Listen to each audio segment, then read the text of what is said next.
প্রিয়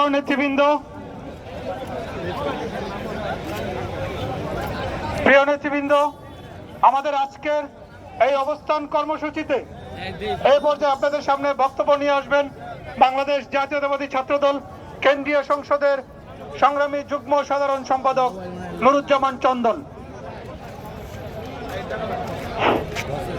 বিসমিল্লাহির রহমানির রহিম। গুপ্ত রাজনীতি এবং গুপ্ত নির্বাচনী ব্যালট নিয়ে যে ষড়যন্ত্র চলছে সেটার প্রতিবাদে বাংলাদেশ জাতীয়তাবাদী ছাত্রদল কর্তৃক আয়োজিত আজকের এই নির্বাচন কমিশন অফিস ঘেরাও এবং অবস্থান কর্মসূচিতে বাংলাদেশ জাতীয়তাবাদী ছাত্রদল কেন্দ্রীয় সংসদের সংগ্রামী সভাপতি সাধারণ সম্পাদক সহ ঢাকা বিশ্ববিদ্যালয় সহ অন্যান্য ইউনিটের নেতৃবৃন্দ সহ সকলকে আমি আমার ব্যক্তিগত পক্ষ থেকে শুভেচ্ছা জানাচ্ছি। সংগ্রামী নেতৃবৃন্দ, আপনারা জানেন, আমরা জানতাম গুপ্ত রাজনীতি শুধু 5 তারিখের পরে বাংলাদেশে আবির্ভূত হয়েছে। এখন আমরা এই যে পোস্টাল ব্যালট, এই ব্যালটের মাধ্যমে আমরা এখন দেখতে পাচ্ছি গুপ্ত রাজনীতি বাংলাদেশ ছাড়িয়ে এখন ইউরোপ আমেরিকাতে পর্যন্ত চলে গিয়েছে।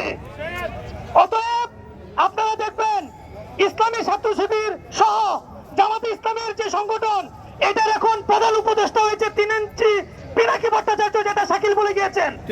আপনারা এদেশের নির্বাচন নিয়ে, ছাত্র সংসদ নির্বাচন নিয়ে যে ষড়যন্ত্র হচ্ছে এটার প্রমাণ আপনারা পাবেন প্রতিটা নির্বাচনের আগের রাত্রি থেকে নির্বাচনের রেজাল্ট পর্যন্ত।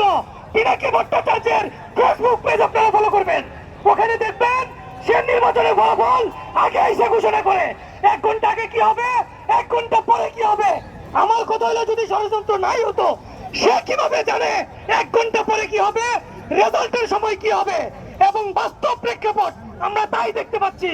অতএব আমরা মনে করি বাংলাদেশ জাতীয়তাবাদী ছাত্রদলকে নিয়ে এবং বাংলাদেশ জাতীয়তাবাদী দলকে নিয়ে আগামী নির্বাচনকে নিয়ে যে ষড়যন্ত্র করা হচ্ছে, এই ষড়যন্ত্রের প্রতিবাদে বাংলাদেশ জাতীয়তাবাদী ছাত্রদল সবসময় 5ই আগস্ট পূর্ববর্তী সময়ে যেভাবে লড়াই সংগ্রাম করে রাজপথে ছিল, আগামী তো ইনশাল্লাহ থাকবে। আজকের এই কর্মসূচির পরেও নির্বাচন কমিশন যদি কোনো পদক্ষেপ গ্রহণ না করে আমাদের আন্দোলন আরো তীব্র থেকে তীব্রতর হবে, এটাই আমরা প্রত্যাশা করছি। ধন্যবাদ সবাইকে। বাংলাদেশ জাতীয়তাবাদী ছাত্রদল জিন্দাবাদ। আসসালামু আলাইকুম।